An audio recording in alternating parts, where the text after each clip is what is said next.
Okay, so this is lesson 4 in our evaluation skills sequence.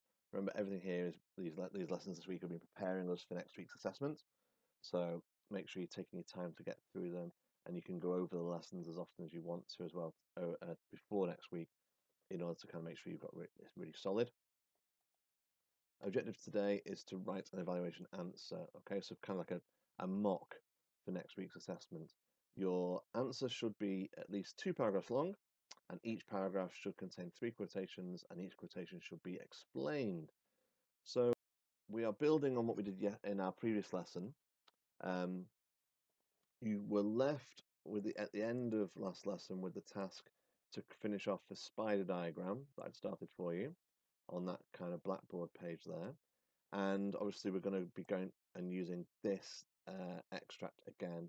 So if you've got that spider diagram available and a copy of the extract, either the one you used in your last lesson or the fresh one that's in this lesson, you need those 2 things in front of you. Okay, so just give yourself a minute or 2 to get yourself ready, and pause the video, and then when you're ready to carry on, press play. So you're going to be writing these paragraphs today. So I've suggested you're going to be writing about 2, but it's possible you can write 3. And you'll remember from one of our earlier lessons this week that this kind of flow diagram approach is the one I'm trying to kind of get into our kind of mindset. So here is the first flow diagram that you could be using. So as we know, the extract shows some aspects of teenage life. Your first job in your paragraph is to write out this sentence, which is now got the red outline, but you need to make sure you've got a very clear aspect of teenage life going into that space there. Okay. The quotations go next. So your first quotation, your evidence, is going to be the next thing, and then your explanation of that piece of evidence follows. So that will be your second part of your paragraph. Then you go into your third part of your paragraph, which is another quotation and another explanation. And then you've got your third quotation and explanation after that.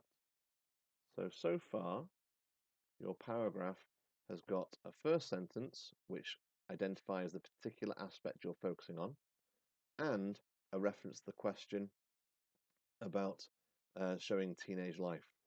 Your answer or your paragraph has also got 3 quotations, each with their own explanation. And at the end of your paragraph, you finish off by completing this final sentence.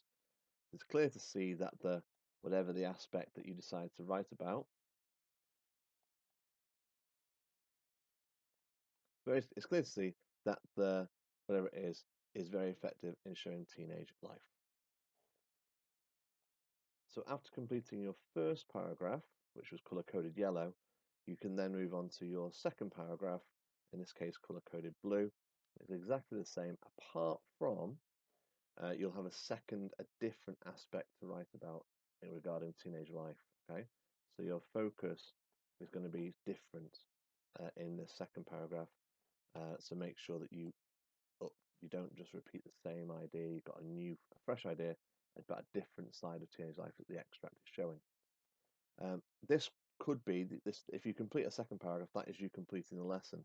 However, if you want to push yourselves, there is a third option, and then obviously a third paragraph that you can write too. So I obviously go back and take your time going over anything you need to repeat before you do your work. When you have completed your work, upload it to the Google Classroom so I can have a look at how we're getting on. And it's really important I do get a look at it, because if there's any kind of errors creeping in, I need to kind of address that before next week's assessment. So yeah, please make sure you do upload your work so I can give you some feedback on how you're doing and what you need to work on to improve in time for next week. Okay, guys, take care and good luck with this.